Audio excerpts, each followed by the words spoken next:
Lionel Hawkins s'est réveillé en sursaut lorsque la voiture s'est arrêtée, mais la désorientation lui a obscurci l'esprit. Il y a un instant, il travaillait chez lui. Il était désormais sous sédatif, ligoté, bâillonné et les yeux bandés dans le coffre d'un véhicule haut de gamme. Alors qu'il reprenait lentement ses esprits, son corps tremblait de peur. Il était emmené quelque part très loin. Mais pourquoi l'a-t-on laissé mourir? La pensée lui tournait dans l'estomac. Le coffre s'est ouvert et Lionel a été brutalement arraché et jeté sous le sol, son cœur battant la chamade alors qu'il se préparait à recevoir une balle, mais elle n'est jamais arrivée. Au lieu de cela, il entendit le rire de deux hommes, suivi d'une troisième voix qui lui envoya un choc glacial. C'était Cheryl, sa femme, la femme qu'il aimait depuis plus d'une décennie. « Mais pourquoi ne pas en finir ici ?» a suggéré l'un des hommes. « Non. » Cheryl a répondu, sa voix froide et calculée. « Avec la chaleur et les serpents, il va bientôt mourir. On ne peut laisser aucune trace. »« Exactement, » a ajouté un autre homme. « Personne ne le trouvera ici avant des années. D'ici là, ce ne sera plus que des os. » Le rire résonnait autour de lui. Cheryl se rapprocha, l'odeur de son parfum remplissant l'air alors qu'elle s'asseyait à côté de lui. « Désolé, ça devait finir comme ça, Cheryl, dit-elle, une pointe de moquerie dans le ton. Mais tu savais que ça ne durerait pas éternellement. Et, au fait, a-t-elle poursuivi, l'équipe d'Enrique. Ils sont meilleurs au lit que vous ne l'avez jamais été. Les hommes éclatèrent de rire tandis que le cœur de Lionel se serra. Croyez-le ou non, cela n'a rien de personnel, dit-elle avec un sourire ironique. C'est juste des affaires. Oh, de qui je plaisante, a-t-elle ajouté en riant. C'est personnel. Après notre départ, ne vous détachez pas et n'enlevez pas le bandeau. En attendant, comprenez. Lionel hocha la tête, même si le bâillon rendait impossible de parler. Cheryl se releva une fois de plus et ordonna aux hommes.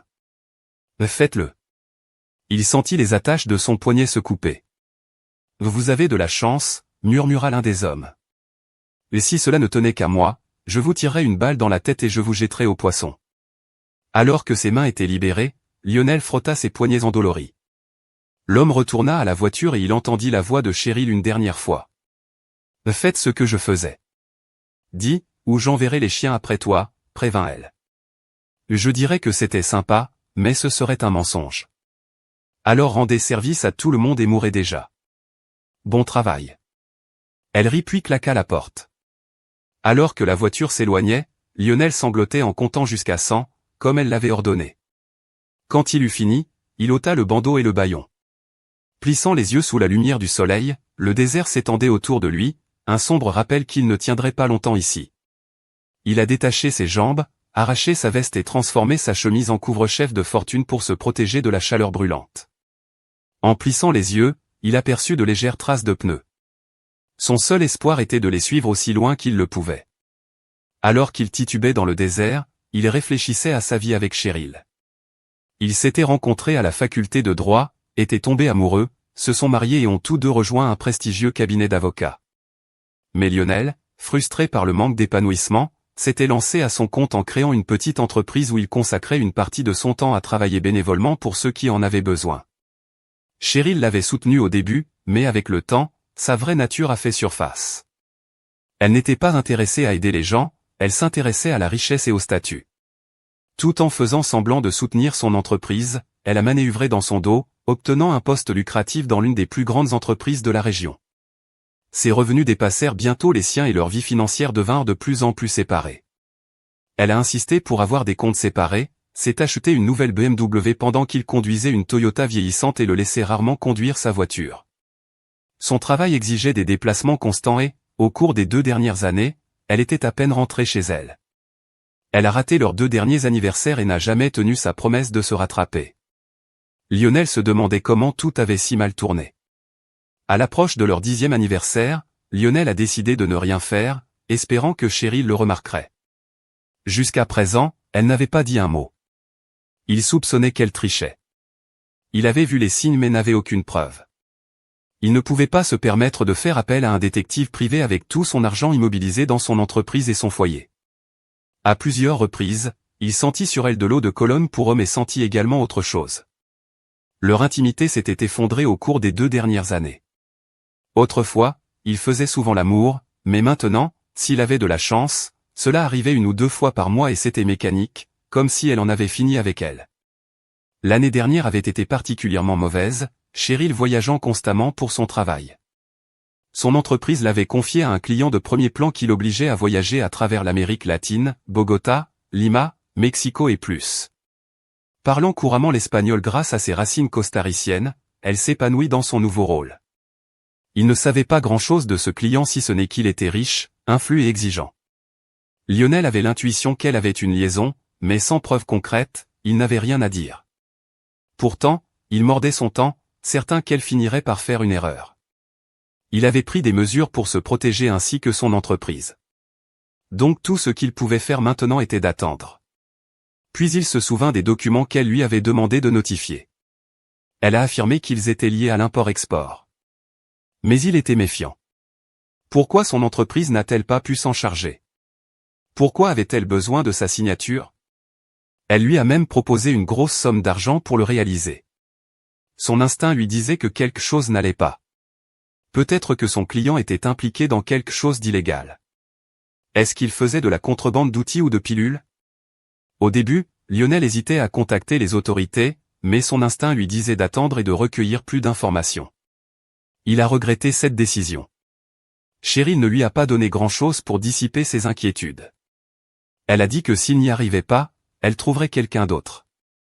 Elle s'est moquée de sa demande de plus de détails, lui disant de lui faire confiance.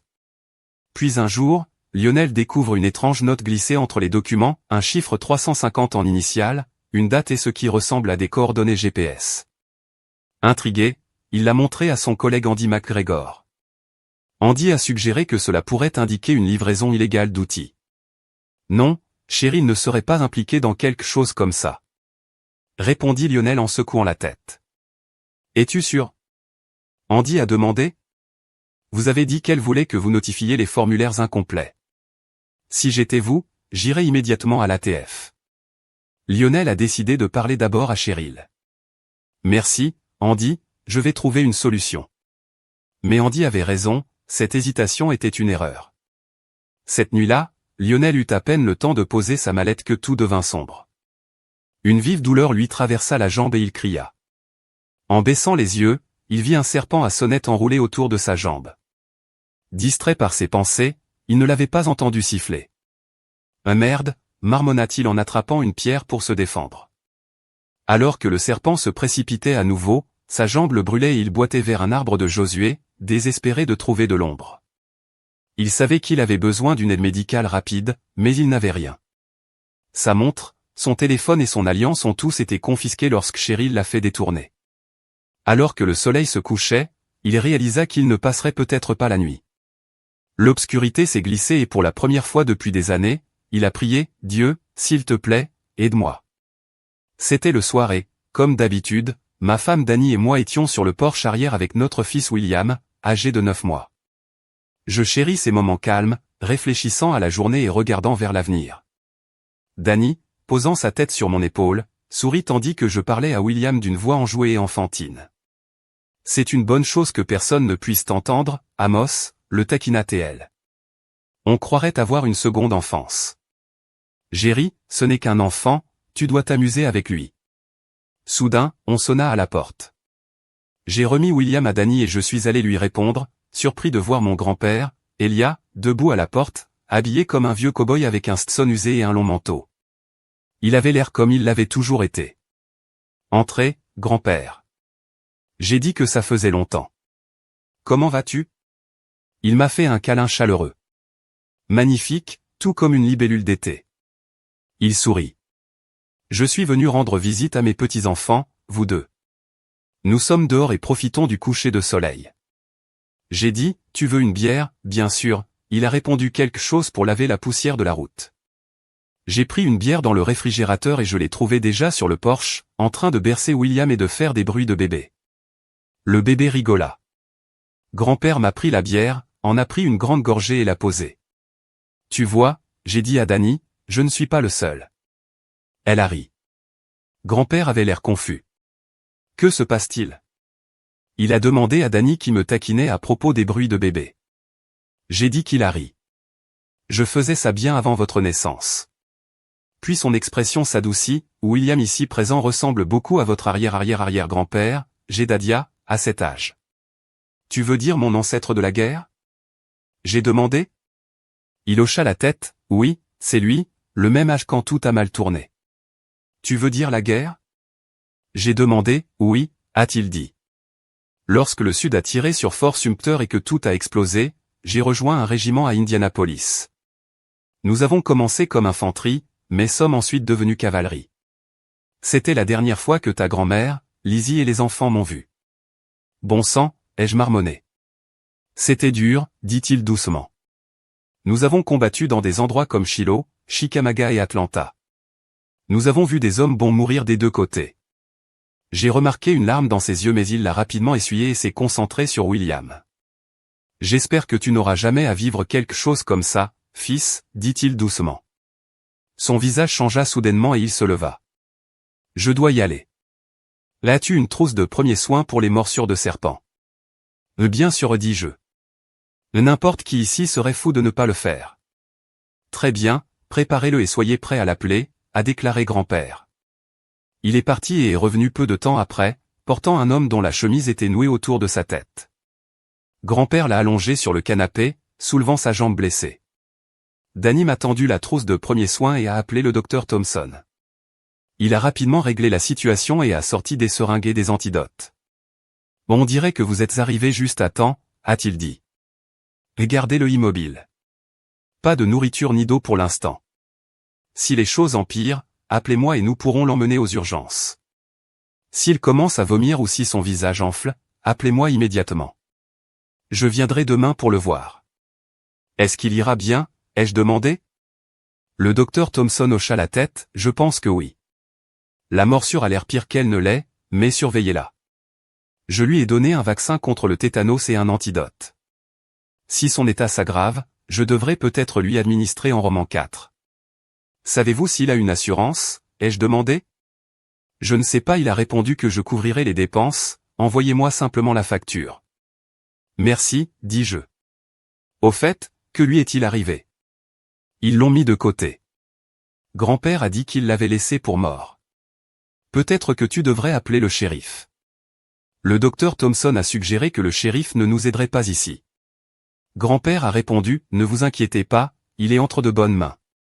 Docteur Thompson haussa les épaules, très bien, si vous le dites, gardez un œil sur lui ce soir. On se voit demain matin. Nous avons remercié le médecin en partant, puis nous nous sommes assis dans le salon. Que se passe-t-il, grand-père, ai-je demandé. Lionel Hawkins, un avocat du sud de la Californie, avait été pris dans une embuscade tendue par son épouse, Cheryl, et certains de ses associés.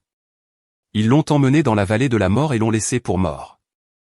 Bien qu'il soit totalement innocent, Lionel s'était en quelque sorte laissé entraîner dans quelque chose de plus grand, orchestré par sa femme, dont l'implication dans des affaires louches devenait plus claire. Danny, ma femme, a pu accéder à une base de données juridiques pour trouver des informations sur Enrique Castillo, un riche homme d'affaires mexicain qui semblait lié aux activités de Cheryl. Cheryl, qui avait travaillé comme avocate pour Dwayne et Cheatham, s'occupait de toutes les affaires juridiques de Castillo aux États-Unis, voyageant fréquemment avec lui dans des endroits comme Mexico, Bogota et Caracas. Sur de nombreuses photos avec Castillo, elle ressemblait plus à sa maîtresse qu'à une professionnelle. Grand-père soupçonnait Lionel d'avoir découvert quelque chose de dangereux, peut-être lié à des pilules ou à des outils, mais il n'en réalisait pas toute l'étendue. La femme de Lionel l'avait poussé à signer des documents qu'il ne comprenait pas. Et lorsqu'il a refusé, il semble que c'est à ce moment-là que les choses ont empiré. Grand-père pensait que Lionel avait accidentellement découvert quelque chose d'important juste avant d'être capturé. Les détails n'étaient pas clairs et la mémoire de Lionel des événements était floue, mais grand-père avait la théorie selon laquelle Cheryl essayait de dissimuler ce qui se passait. Entre-temps, grand-père faisait son propre travail, s'occupant généralement de tâches simples pour des personnes qui ne savaient pas qu'il était impliqué. Mais ces derniers temps, les choses étaient devenues plus intenses et plus complexes. Il sentait que les gens ne se souciaient plus du bien ou du mal, ce qui rendait la tâche plus difficile. Il a admis qu'à son époque, les problèmes étaient résolus plus directement, mais maintenant, il avait l'impression que les choses étaient devenues beaucoup plus compliquées. Pendant que la recherche de réponses se poursuivait, grand-père m'avait donné un fusil pour m'entraîner. avec un modèle Winchester 1892 modifié. Cela fonctionnait sans problème, presque comme quelque chose sorti d'un vieux western. Ce qui était étrange, c'est qu'il ne semblait jamais être à court de munitions. Grand-père a ri quand j'en ai parlé, expliquant que c'était une fonctionnalité conçue pour être utile dans un combat. Si je prenais soin du fusil, il prendrait soin de moi. Alors que nous nous installions après une longue soirée, Danny avait rassemblé quelques détails clés sur Cheryl et Castillo. Il semblait que le rôle de Cheryl dans tout cela était bien plus qu'un simple avocat. Elle était profondément impliquée dans le monde de son client, et ce n'était pas un monde de l'égalité. Les pièces commençaient à se mettre en place et plus nous en apprenions, plus la situation semblait devenir dangereuse. Grand-père m'a tendu une photo imprimée de Cheryl et Enrique Castillo. Cheryl était magnifique, avec des cheveux noirs, des yeux pâteux et une silhouette mise en valeur par une robe révélatrice. Castillo, plus âgé et sophistiqué, vêtu d'un costume sur mesure, semblait très proche d'elle et l'alchimie entre eux était indéniable. Il y a bien plus encore, continua grand-père. Castillo possède de grandes villas en Colombie et au Mexique et fait l'objet d'une enquête des autorités mexicaines pour diverses accusations graves, notamment de pilules, d'outils et de commerce illégal d'êtres humains. Mais ces enquêtes semblent toujours disparaître. Récemment, il s'est fortement impliqué dans la politique de l'État mexicain de Chihuahua, remplaçant les maires et les bureaucrates par ses fidèles. J'ai demandé à quel genre d'activité politique il était impliqué, et mon grand-père m'a expliqué que Castillo était en train de construire une coalition pour destituer les dirigeants locaux. Tout comme les riches Américains influencent les politiciens, il semblait que Castillo gagnait trop de pouvoir et les gens commençaient à poser des questions. Quand j'ai demandé s'il y avait autre chose, grand-père n'en était pas sûr. Il était difficile de le déterminer à partir des rapports disponibles. Il a pris la pile de papier des mains de Danny et a dit qu'il l'examinerait. « Reposez-vous tous les deux pendant que je reste ici avec Lionel », dit-il. Danny l'embrassa sur le front avant de monter à l'étage. Grand-père était déjà absorbé par les journaux. J'ai dit bonne nuit et je suis monté moi-même, sachant ce qu'il voulait dire par besoin de calme. Le lendemain matin, je me suis réveillé avec une odeur de bacon et de café. Danny était déjà debout et je l'ai rejoint dans la cuisine en lui faisant un rapide câlin et un baiser. « Ça sent incroyablement bon », dis-je en frottant mon visage contre son cou. Elle a souri mais m'a prévenu de ne pas gêner. Après le petit déjeuner, je me rendis dans le salon, où Lionel était désormais réveillé mais toujours groggy.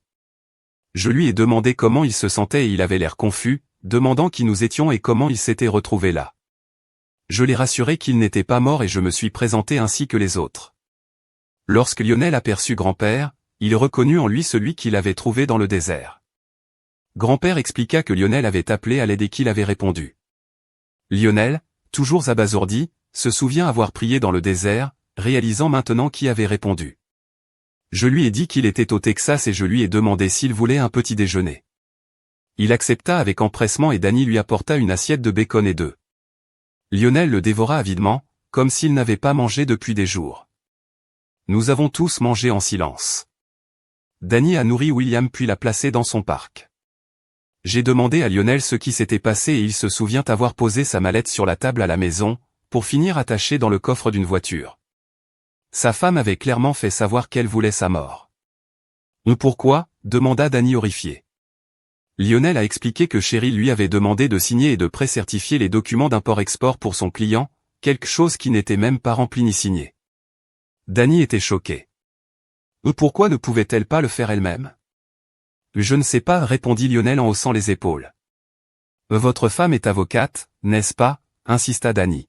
« Oui, confirma-t-il. »« Alors pourquoi ne pouvait-elle pas gérer ça ?» a demandé Danny, essayant de donner un sens à tout cela. Lionel secoua la tête. Il avait demandé à Cheryl pourquoi, mais elle l'avait simplement écarté. Il lui a dit qu'il ne procéderait pas sans rencontrer son client et vérifier les documents. « Je n'ai peut-être pas grand-chose, mais j'ai mon intégrité, a-t-il déclaré. Danny, sentant que quelque chose n'allait pas, fit remarquer que cela n'avait aucun sens. Elle a demandé si Cheryl lui avait offert de l'argent. Lionel a confirmé, disant qu'elle lui avait offert une valise pleine d'argent liquide, environ $10 000, mais il a refusé. Il n'allait pas s'impliquer dans quoi que ce soit de louche. Danny l'a interrogé sur sa relation avec Cheryl et Lionel a ri amèrement. Il ne l'avait pas beaucoup vue au cours des 3 derniers mois, alors qu'elle était en voyage d'affaires dans des endroits comme Mexico et Bogota. Même lorsqu'elle était à la maison, elle était collée à son téléphone ou à son ordinateur. Il soupçonnait qu'elle le trompait et n'avait pas les moyens d'engager un détective privé. Qu'est-ce qui vous a rendu si sûr? Danny a pressé Lionel, a raconté comment elle lui avait froidement dit de rendre service à l'humanité et de mourir et qu'un de ses associés l'avait insulté. Cheryl a admis avoir couché avec d'autres hommes. Lionel était peut-être un jeu d'enfant, mais il n'était pas aveugle. Danny lui a alors montré une photo de Cheryl avec un homme. Il a confirmé qu'il s'agissait d'elle et lorsqu'on lui a demandé s'il connaissait l'homme, il a répondu que non, mais il a deviné qu'il était l'un de ses riches clients. Danny a révélé qu'il s'agissait d'Enrique Castillo, l'un des hommes d'affaires les plus riches du Mexique. Lionel a noté que le nom de Castillo, Enrique, signifiait dirigeant puissant, et que son nom de famille Castillo signifiait château, suggérant qu'il était probablement une personne contrôlante avec un sentiment exagéré de suffisance. Danny en a déduit que les documents que Cheryl voulait que Lionel signe étaient liés à Castillo. L'ai-je raison? A-t-elle demandé. Lionel hocha la tête, reconnaissant sa supposition. Grand-père, qui observait tranquillement, a parlé d'une note que Lionel avait trouvée avant d'être capturé. Il y avait des chiffres, des initiales, un A et des coordonnées GPS. Lionel était choqué. Comment le savez-vous? A-t-il demandé. C'est son passe-temps, dis-je sur les visages de grand-père Reed. Grand-père a expliqué qu'il pouvait en dire beaucoup sur le visage de quelqu'un. À ce moment-là, on a frappé à la porte. C'est le docteur Thompson qui a vérifié la blessure de Lionel. Après avoir confirmé que son état s'améliorait, le médecin est parti sans nous accuser. Ensuite, nous avons repris la discussion sur la note. Lionel a expliqué que la note contenait des chiffres, des initiales et des coordonnées GPS, ce qui l'a intrigué. Grand-père ne savait pas ce que signifiait le GPS, alors j'ai expliqué qu'il s'agissait d'un système de localisation. Lionel a avoué qu'il n'avait aucune idée de ce à quoi faisaient référence les coordonnées, même si un ami a suggéré qu'il pourrait être connecté à des outils illégaux. Je ne pouvais pas croire que Cheryl puisse être impliquée dans quelque chose d'aussi illégal. Danny a demandé s'il avait déjà imaginé que sa femme le tromperait, l'entraînerait dans des activités illégales ou même le détournerait. Sa voix devint aiguë, remplie de colère face à la situation. Lionel secoua la tête, les larmes coulaient sur son visage. Je soupçonnais qu'elle trichait, mais je ne m'attendais pas à cela, répondit-il. Lionel réfléchit un instant, non, dit-on ainsi, ça ne semble pas loin, avoua-t-il. J'ai remarqué que grand-père avait fermé les yeux et semblait communiquer avec quelqu'un, même si je ne savais pas exactement qui. Au bout d'un moment, il a ouvert les yeux et m'a regardé, fils, allume la télé et a réglé la chaîne 970. J'ai attrapé la télécommande et j'ai allumé la télé, mais la chaîne n'existait pas sur notre service. En me demandant ce qui allait se passer, j'ai appuyé sur l'enregistrement sur le DVR. L'écran affichait une véranda de luxe. Cheryl est sortie vêtue d'une robe qui la révélait sans corps alors qu'elle marchait. Elle s'assit bientôt, rejointe par un homme à la peau foncée en robe. Un domestique le rapporta à boire et ils commencèrent à parler. « Grand-père, qu'est-ce qu'on regarde ?» ai-je demandé. Il leva la main. « Je t'expliquerai quand ce sera fini. » L'homme a parlé en espagnol et des sous-titres sont apparus. Il a demandé à Cheryl si elle avait pris soin de son stupide mari. Elle a répondu « Oui, ce n'était pas difficile. Cela a pris du temps et maintenant, sa propriété sera à moi une fois qu'il sera déclaré mort. » L'homme, Enrique, lui a demandé si elle l'avait déjà aimé. Cheryl secoua la tête au début. Oui, mais il n'avait pas l'ambition dont j'avais besoin. Elle sourit. Maintenant je t'ai. La conversation a porté sur leurs projets futurs, prendre le contrôle de Chihuahua, puis de tout le Mexique et éventuellement étendre leur influence. Ils parlaient d'unir les gens pour une révolution et de reprendre des terres aux États-Unis. Se terminant par un moment privé d'intimité, Cheryl se présentait comme sa reine. Lionel, dégoûté, nous a demandé de l'éteindre. La vidéo s'est arrêtée et j'ai regardé grand-père perplexe. Mais qu'est-ce que c'était que ça? D'où ça vient, ai-je demandé. Grand-père est resté calme. Je ne peux pas tout expliquer pour le moment, mais ce que vous avez vu est réel. Je ne suis pas le seul à faire ce que je fais. Mais comment cela a été fait, je ne peux pas le dire. Danny était choqué. Nous venons de regarder une vidéo en temps réel de 2 personnes planifiant une révolution et se rapprochant ensuite. Grand-père hocha la tête. Oui, c'est à peu près l'essentiel. Il se tourna vers Lionel. Nous devons te cacher là où ils ne peuvent pas te trouver, ou, a demandé Lionel. Je pense que je connais un endroit. Grand-père a répondu. Mais d'abord, prends un bain. Ne vous offensez pas, mais vous pourriez en utiliser un. Nous avons tous ri, même William, je ne peux pas rester longtemps sur cette jambe, a déclaré Lionel. Danny a rapidement proposé une solution. Nous avons un siège de douche. Je vais te les chercher, et Amos pourra trouver des vêtements. J'ai pris un siège de douche et des vêtements propres pour Lionel, essayant de le rendre aussi confortable que possible. Pourquoi nous attend-il? Lionel devait utiliser ses propres chaussures et sous-vêtements, mais je ne me souciais pas trop des apparences. J'ai tout installé dans la salle de bain du rez-de-chaussée et je suis revenu pour l'aider à y arriver. Après l'avoir installé, je me suis assis dans le salon. Où l'emmenons-nous? Ai-je demandé à mon grand-père. Dans un endroit sûr, comme je l'ai fait avec toi, répondit-il. Il ira bien là-bas. Danny a pris la parole pendant que je préparais la vidéo à graver sur un DVD. Nous devons transmettre ces images aux autorités. Que leur disons-nous? Ai-je demandé. Danny fronça les sourcils. Nous avons vu une vidéo de 2 personnes planifiant une révolution et étant proches. Ils nous enfermeront dans un hôpital psychiatrique. Tu as raison, dis-je, mais Danny a raison, grand-père. J'ai dit que nous devions faire quelque chose. Je sais ce que tu ressens, dit-il calmement. Sauver quelqu'un de la mort est une chose, arrêter une révolution en est une autre. Mettons Lionel en sécurité d'abord, puis nous trouverons une solution. J'ai accepté et je me suis éloigné brièvement pour prendre un sac à dos dans mon bureau.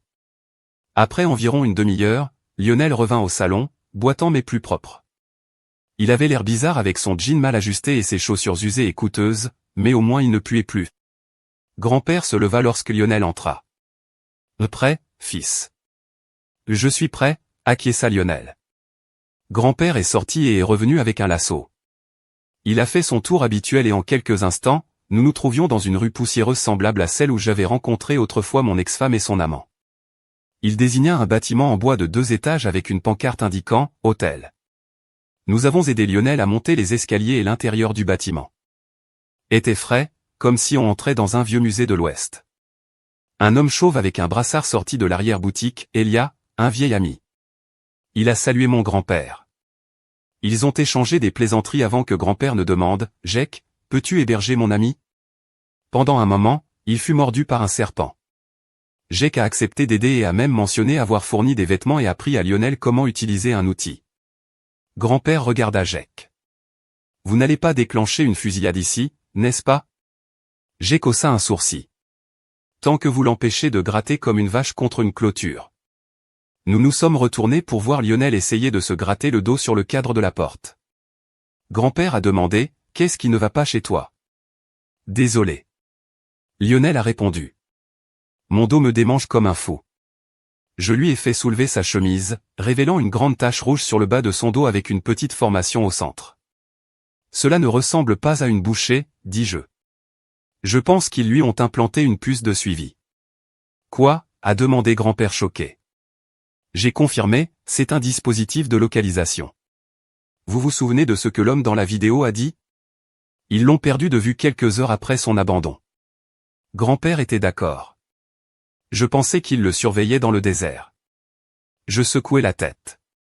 Non, il ne l'était pas. Nous devons sortir ça. On dirait qu'une infection commence. J'ai attrapé un couteau et de l'alcool de Jake. Grand-père a donné à Lionel un bâton en bois à mordre. À l'aide du couteau, j'ai retiré la puce du dos de Lionel, j'ai nettoyé la plaie et je me suis assuré qu'il était stable pour le moment. Nous avons examiné le petit appareil noir dans mon mouchoir. C'était environ 2 fois la taille d'un grain de riz avec de minuscules fils qui dépassaient.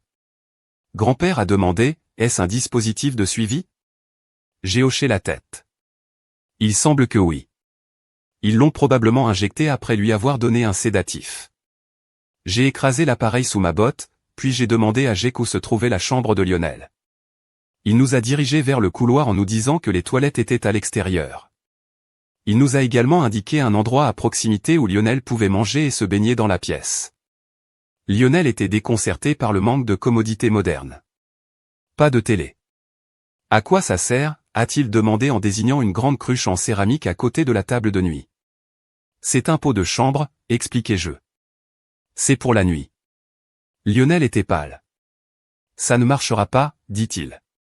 Nous l'avons assis sur le lit et je l'ai rassuré. J'ai placé un sac à dos sur le lit pour Lionel. Ce n'est pas grand-chose, mais cela devrait nous aider à passer le temps pendant notre absence. Je lui ai tendu une vieille tablette. Il est chargé de 2 saisons de NCIS et de quelques films, les batteries complètement chargées. J'ai également emballé des collations, du papier toilette et quelques magazines. Merci, a dit Lionel. Cela aidera. Grand-père montra une lampe à pétrole sur la table de nuit. C'est pourquoi? Il a demandé. C'est pour la lumière. Lionel a répondu, vous en avez déjà utilisé un auparavant? Grand-père a demandé non, Lionel a secoué la tête. Grand-père rit. Laissez-moi vous montrer. Quelques minutes plus tard, Lionel avait appris à l'allumer. Je ne peux pas croire que les gens vivent ainsi, dit-il étonné. Grand-père sourit, croyez-le, nous étions heureux de la voir. Combien de temps penses-tu que je serai là? Lionel a demandé, j'espère pas longtemps, dis-je. Grand-père était d'accord, eh bien, je t'aide autant que nous pouvons, mais le moment venu, tu devras prendre les choses en main. Vous pensez pouvoir le gérer? Lionel fit une pause puis hocha lentement la tête. Je pense que oui. Bien, écoutez Jake et évitez les ennuis. Grand-père a dit, je le promets. Merci à vous deux. Lionel a répondu, tenez bon. J'ai dit. Quittez la pièce. Nous avons rencontré Jake dans le hall de l'hôtel et lui avons dit au revoir. Mais juste au moment où nous sortions, les yeux de grand-père se sont agrandis. Nous devons y aller maintenant, dit-il, URG, URG, URG, de toute urgence. Nous nous sommes précipités dehors et il nous a jeté sa corde dessus. En un instant, nous étions de retour dans mon salon. La porte d'entrée était grande ouverte. J'ai appelé Dani, mais elle n'était pas là. William était parti aussi. Ils ont emmené Dani et William, dit sombrement grand-père. J'ai senti mon cœur se serrer avant que Fury ne prenne le relais. Nous avons repéré une note sur la table avec les coordonnées GPS et une heure. La note disait, vous savez qui nous recherchons. Amenez-le à ces coordonnées à leur indiquer et votre femme et votre enfant seront libérés sains et saufs. Pouvez-vous trouver cet endroit, a demandé grand-père. J'ai hoché la tête et j'ai allumé l'ordinateur. L'endroit se trouvait à environ 200 mètres au sud de la frontière mexicaine, à Chihuahua. Il se dirige vers le sud, à environ 200 mètres de Chihuahua. J'ai dit, nous avons moins de 6 heures, réfléchis un instant grand-père. Envisagez-vous de livrer Lionel? J'ai demandé, non, il a répondu. Ils ne relâcheront pas Dani et William, même si nous le leur donnons. Lionel Castillo se prend pour un Napoléon. Il est temps qu'il rencontre son Waterloo. Je connais les gens qui peuvent y parvenir. Il sourit, prends ton outil et prêt, Ringo, nous attendons ce soir. Après avoir récupéré mon poulain et scellé Ringo, je suis revenu et j'ai trouvé grand-père qui attendait prêt, a-t-il demandé. J'ai hoché la tête, puis j'ai attrapé mon insigne sur le manteau et je l'ai épinglé sur ma chemise. Il sourit. Je n'irai pas au combat sans mon assistant, dit-il en me tapotant l'épaule. Nous sommes montés à cheval et nous sommes dirigés vers Oakgulch. En arrivant aux falaises, un passage s'est ouvert et nous l'avons traversé au galop pour aboutir sur une crête herbeuse. Nous avons bientôt rencontré un groupe d'hommes en uniforme bleu foncé. Grand-père descendit de cheval et serra la main d'un homme qui me regardait. Voici mon arrière-arrière-arrière-petit-fils, Amos Jones. Grand-père a présenté l'homme. Le lieutenant-colonel Fielder à Jones m'a serré la main. Enchanté de vous rencontrer, a-t-il dit, peut-être que nous sommes liés. Grand-père rit. Peut-être, colonel. J'en ai invité d'autres à nous rejoindre. Le colonel Jones a déclaré, j'espère que tout va bien. Pas de problème, répondit grand-père. Un homme vêtu d'une veste gris bleu clair s'est approché. Sa barbe épaisse et son sabre le faisaient ressortir. Il ôta ses gants et serra la main de son grand-père. Général Stewart. Grand-père a dit, c'est un honneur, monsieur, mon honneur sergent. Répondit le général. Il se tourna vers moi, qui est ce jeune homme? Voici mon arrière-arrière-arrière-petit-fils, Amos. Grand-père a dit, Amos. Rencontrez James Hull Brown Stewart, l'un des meilleurs officiers de cavalerie de l'armée confédérée. J'ai beaucoup lu sur toi, dis-je. Il sourit. J'espère qu'une partie était bonne. Il a dit, appelle-moi Jeb. Oui, monsieur, j'ai répondu. Jeb se tourna vers le colonel Jones. Alors, quel est le plan, colonel? J'ai regardé le colonel Jones alors qu'il inspectait le camp en dessous de nous. Il y avait un hélicoptère stationné à la limite sud et il a établi le plan. Ellie et toi, Amos, établirez le premier contact, dit-il en désignant le côté droit du camp. 3 compagnies du 8e frapperont leur flanc gauche. Je serai au centre avec 3 compagnies et l'artillerie. J'ai besoin que tu prennes le flanc droit. Ils ne s'y attendront pas, Ellie fera signe. Une fois qu'il l'aura fait, j'ordonnerai à l'artillerie de les distraire, puis nous attaquerons. Jeb a posé des questions sur l'approche sud. Le bras mexicain vient du sud. Le colonel Jones a répondu, ils courront probablement vers le sud une fois la bataille commencée. Ce ne sont pas des habitués, a expliqué Jones. La plupart d'entre eux sont de nouvelles recrues, sans véritable formation, ni discipline.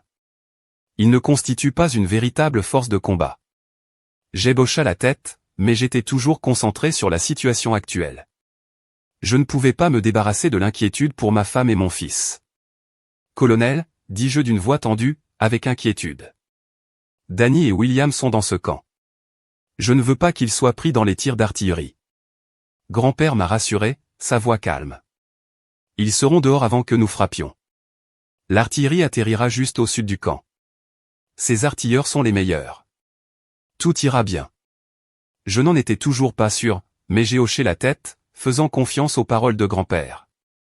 Alors que nous retournions vers nos chevaux, Jeb se tourna vers moi. Le colonel Jones ne m'a jamais dit de quoi il s'agissait. Il a dit, voulez-vous expliquer? Je soupirai en me frottant le front. Même vieille histoire, Magnum, le pouvoir, l'argent et les avocats. Mais cette fois, ils ont pris ma femme et mon fils. Je vais les récupérer. Jeb m'a lancé un regard déterminé, me serrant la main, je ferai tout ce qu'il faut. J'ai apprécié le soutien alors que nous montions nos chevaux et sommes montés. Le son d'un violon a attrapé mon oreille et je me suis arrêté pour écouter. Les hommes en veste gris chantaient une chanson et je ne pouvais pas m'empêcher d'être attiré. C'est un air entraînant, dis-je à grand-père Red. Il a répondu avec un sourire, une vieille chanson de cavalerie confédérée. J'ai haussé un sourcil. Avez-vous chanté cela pendant la guerre? L'expression de grand-père s'adoucit de nostalgie. Plusieurs fois, nous n'avions pas tous les gadgets que vous avez maintenant. Nous avons fait notre propre plaisir. Les hommes ont chanté plus fort. Nous sommes 3000 chevaux et pas un peur. Quelque chose sur la chanson m'a donné confiance. Êtes-vous prêt, grand-père, ai-je demandé? Il sourit. Je suis né prêt, Amos. Sa voix est devenue sérieuse, faisons ça. Nous nous sommes dirigés vers le camp de Castillo, passant une ligne de canon. Ensuite, nous avons été arrêtés par un homme tenant un culte de la machine. L'arrête, a-t-il ordonné. Grand-père est resté calme. De quoi avez-vous besoin? Nous sommes ici pour voir Enrique Castillo. Il nous attend. L'homme a crié à quelqu'un derrière lui. Je me suis tourné vers grand-père. Que dit-il? Il appelle Castillo? Grand-père a répondu imperturbable. Quelques instants plus tard, un autre homme dans un uniforme brillant s'est approché. Il nous a regardés avec un sourire suffisant. Êtes-vous Castillo? Demanda grand-père. L'homme se tenait debout et déclarait, oui, je suis Enrique Castillo, général de l'armée de New Chihuahua et futur empereur d'Amérique latine. Il est passé à l'anglais, qui êtes-vous? Je suis Justice, au paix. Grand-père a déclaré, c'est mon commandant en second, Amos Jones. Nous sommes ici pour emmener la femme et l'enfant que vous avez détournés. Après cela, nous vous emmènerons avec nous. Enrique a souri, eh bien, nous pensions que vous veniez en hélicoptère, mais les chevaux, comment êtes-vous arrivé ici si vite? Et où était l'homme que vous étiez censé apporter? Nos chevaux sont plus rapides, dis-je, montons ferme. L'homme que vous recherchez est à l'abri de vous, mais vous le verrez bientôt, a ajouté grand-père. Le sourire d'Enrique vacilla. Et si je n'abandonne pas la femme et l'enfant? Le sourire de grand-père est devenu froid. Ensuite, je vous présenterai mes amis. Les yeux d'Enrique s'écarquillèrent alors qu'une ligne d'uniforme bleu foncé apparaissait derrière lui, tous montés à cheval. Les hommes autour de lui étaient également stupéfaits. J'ai jeté un coup d'œil en arrière et j'ai vu des flammes s'élever des narines de certains chevaux, des hommes dessinant leurs sabres. Et qui sont ces gens? Quel genre de magie est cette voix d'Enrique a tremblé. Ce sont mes amis, dit grand-père, ses yeux clignotant avec intensité. Rencontrer la 8e cavalerie de l'Indiana, renforcée par la cavalerie de Jeb Stuart. Des anciens combattants d'innombrables batailles, vous vouliez une guerre, n'est-ce pas? Eh bien, je suis plus qu'heureux d'en livrer un. À ce moment, Cheryl, la femme de Lionel, est apparue. Elle est devenue pâle quand elle a vu les cavaliers fantomatiques. Elle se tourna vers les hommes autour d'elle.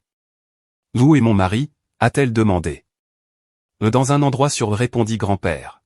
« Maintenant, amène la femme et l'enfant. » Enrique se tourna vers elle.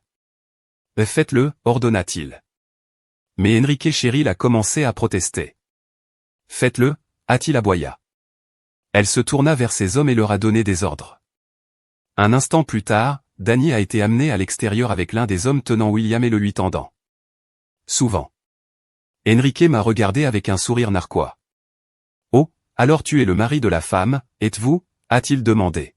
« Oui, j'ai dit ma voix stable, eh bien, c'est une bonne chose que vous vous sommes présenté quand vous l'avez fait. Mes hommes auraient pu penser qu'elle serait utile pour d'autres choses. » Enrique rit. Cheryl rit avec lui. Grand-père balança à nouveau la corde, l'enroulant autour d'Enrique et Cheryl. Ils se sont figés et je ne pouvais pas m'empêcher de remarquer qu'Enrique s'était mouillé. J'ai gloussé dans mon souffle. « Et quel général » murmura-je. Grand-père a tiré la corde et ils ont disparu dans un nuage de fumée. Il laissa échapper un coup de sifflet, le plus fort que j'ai jamais entendu. Le sol trembla et les canons tiraient, envoyant des obus sur nos têtes. Cela a explosé juste au sud du camp. Un obus a frappé un hélicoptère, l'éclatant en flammes. Une trompette a grimpé, une charge à ma droite et des cris de rébellion ont retenti à ma gauche. 2 colonnes de cavalerie ont chargé les flancs du camp, des sabres dessinés. Quelques instants plus tard, j'ai vu certains des hommes de Castillo laisser tomber leurs outils et fuir vers le sud, abandonnant le combat. Le feu ennemi s'arrêta et un épais nuage de fumée pendait sur le camp en ruine. Les cavaliers se retirent silencieusement, ne laissant que le chaos dans leur sillage. J'ai regardé le colonel Jones, qui hocha la tête et fit un signe de la tête. Je lui ai donné un coup de pouce. Il sourit, salua et se tourna, disparaissant dans la brume. À ma gauche, Jeb Stuart était à cheval. Il a rendu le salut et je me suis reculé. Quelques secondes plus tard, lui et ses hommes ont disparu, ne laissant que l'épave du camp de Castillo. Traitement de la folie, j'ai éloigné mon outil. Je pouvais à peine comprendre ce qui venait de se passer. Je me tenais là, je me penche sur Ringo, essayant de récupérer mes pensées. Une main forte a atterri sur mon épaule et je me tournai pour trouver grand-père me regardant. « Ça va, mon fils ?» a-t-il demandé. J'ai hoché la tête, « Oui, je pense que oui. »« Vous l'avez fait. »« Eh bien, fils. » dit grand-père avec fierté. « Maintenant, sortons d'ici avant que le reste de l'armée mexicaine ne se présente. »« Ça a l'air bien ?» J'ai répondu. Nous avons monté nos chevaux et sommes montés sur une ouverture de passage familier devant nous. Quelques instants plus tard, nous étions sur une route poussiéreuse menant à une ville frontalière. Nous nous sommes arrêtés dans un hôtel et avons attaché nos chevaux au poste. Dès que je suis entré, Danny s'est jeté dans mes bras, me doutant de baiser. Je l'ai tenu fermement, l'embrassant en arrière. « Est-ce que ça va ?» j'ai demandé. Elle hocha la tête. J'ai vu Jake rebondir Little William sur ses genoux. Je savais qu'il allait bien. « Ce qui s'est passé ?» ai-je demandé, la rapprochant. Peu de temps après que vous et grand-père est parti, un hélicoptère a atterri à l'extérieur. Les hommes armés ont pris d'assaut la maison à la recherche de Lionel. Ils ne m'ont pas cru quand je leur ai dit que je ne savais rien. Ils nous ont pris tous les deux. Cette femme vous a laissé une note. Nous ne sommes arrivés ici qu'environ une demi-heure avant de vous présenter. Vous ont-ils blessé, ai-je demandé? Elle secoua la tête, non, mais Castillo a dit que si vous ne vous êtes pas présenté, il me donnerait à ses hommes. Je n'avais pas besoin de deviner ce qu'ils avaient prévu pour elle et William. J'ai regardé Lionel assis sur une chaise contre le mur. « Comment va-t-il » ai-je demandé à Danny. « Il est mieux » a-t-elle dit. « Il peut marcher un peu maintenant. » Grand-père s'est approché. « Il va emprisonner avec nous. »« Mais tu le mets en prison » a demandé Danny. Grand-père secoua la tête. « Non, Castillo et Cheryl sont déjà là. Prêt à rencontrer ta femme, Lionel, a-t-il demandé. Lionel hocha la tête et tapota son poulain. Prêt, allons-y, dit grand-père, et Lionel s'est levé. Nous nous sommes tournés pour partir. Attendez, Danny a appelé. Si vous allez les rencontrer, je viens aussi. J'ai un score pour m'installer avec eux. Je pense que vous feriez mieux de rester ici avec William, a suggéré grand-père. Non, dit fermement Danny. Ils ont détourné mon fils et l'ont mis en danger. Je ne peux pas les laisser s'en tirer avec ça. Grand-père savait mieux que de discuter avec elle lorsqu'elle était réglée sur quelque chose. Il hocha la tête et se tourna vers Jake qui jouait avec William. Jake, ça te dérangerait de prendre soin de mon petit-fils un peu, a demandé grand-père. Jake sourit de son siège. Mon plaisir, Ellie. N'a pas tenu de bébé depuis un moment. Il ressemble beaucoup à Jed, n'est-ce pas? Ouais, ça ressemble à grand-père a dit, très bien, allons-y. Nous nous sommes tournés pour partir et avec cela, notre prochain chapitre a commencé. Sur le chemin de la prison, je me suis arrêté et j'ai attrapé mon poulain de son étui, ressentant le poids de ce qui allait arriver. Nous nous sommes dirigés vers la cellule où Enrique et Cheryl étaient assis. Grand-père a fait signe au shérif d'ouvrir la porte. Êtes-vous sûr de cela? A demandé le shérif. Absolument, répondit, sa voix stable, alors que la porte s'ouvrait. Avez-vous besoin de moi pour rester? A demandé le shérif. Non, je vais le prendre d'ici. Grand-père a dit, mon adjoint me couvrira. Pourquoi ne pas aller manger quelque chose? Le shérif a hoché la tête.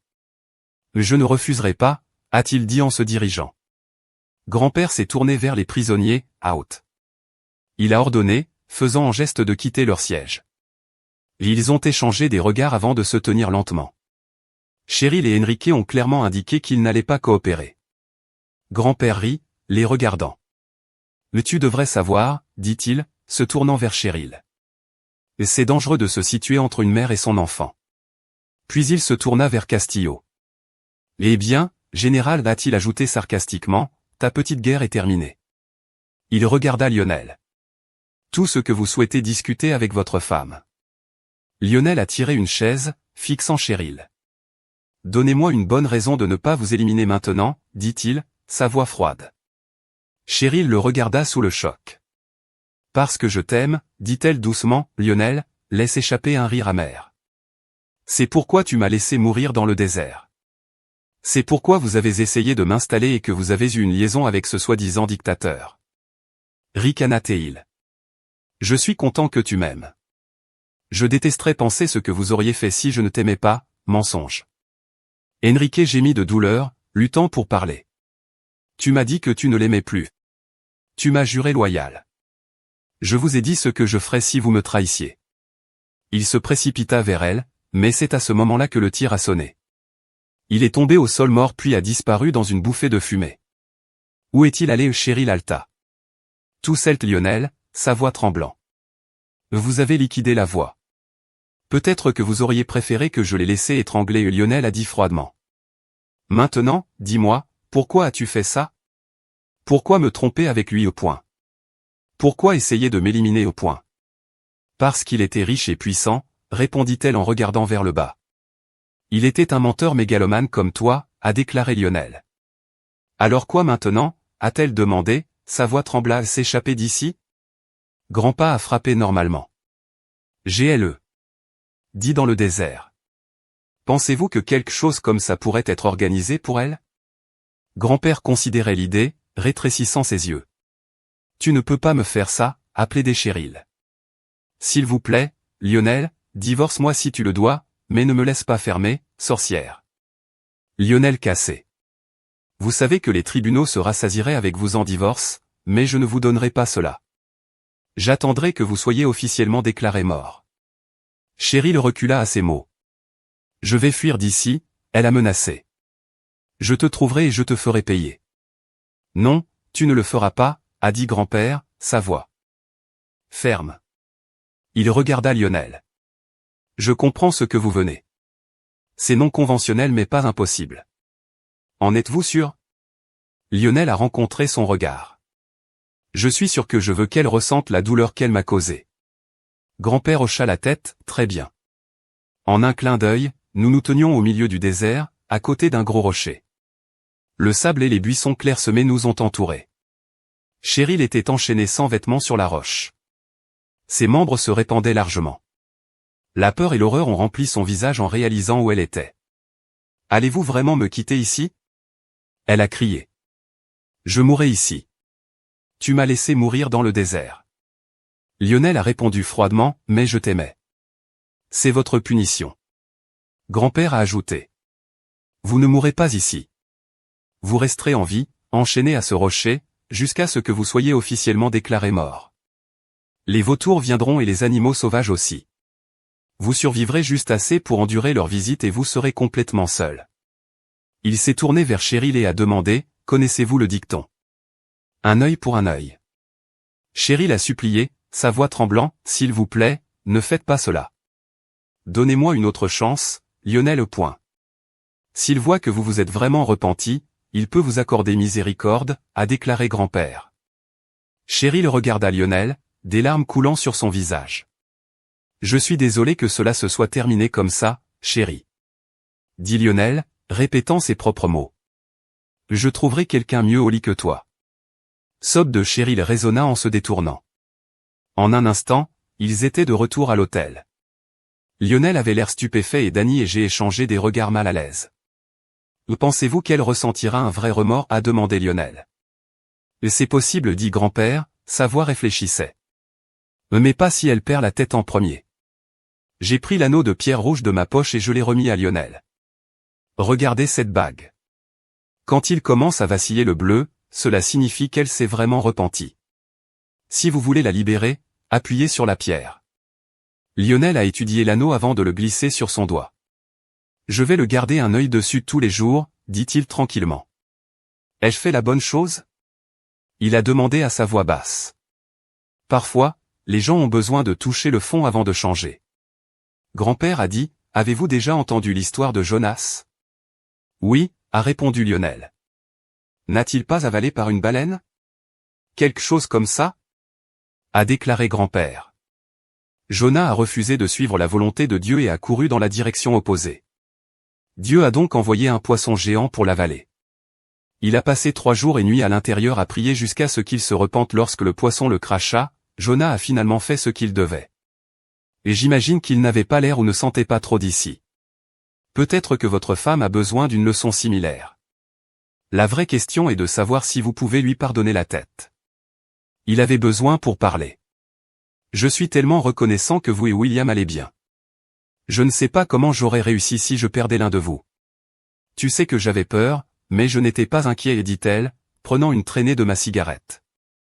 Je te connaissais et grand-père nous sauverait, et tu as fait. Ou derrière la porte à l'armée, nous avons assisté à la porte. A dit sa voix lourde.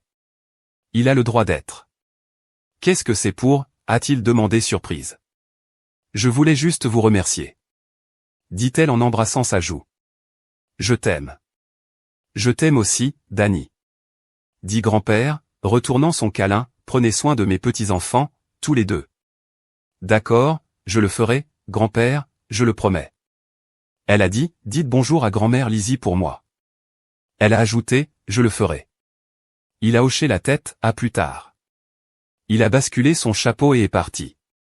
Danny est revenu à mes côtés et avec un sourire ludique, elle a demandé, alors, où sommes-nous maintenant? Quelques jours plus tard, je suis tombé sur un article en ligne sur une tentative de coup d'État raté à Chihuahua, au Mexique.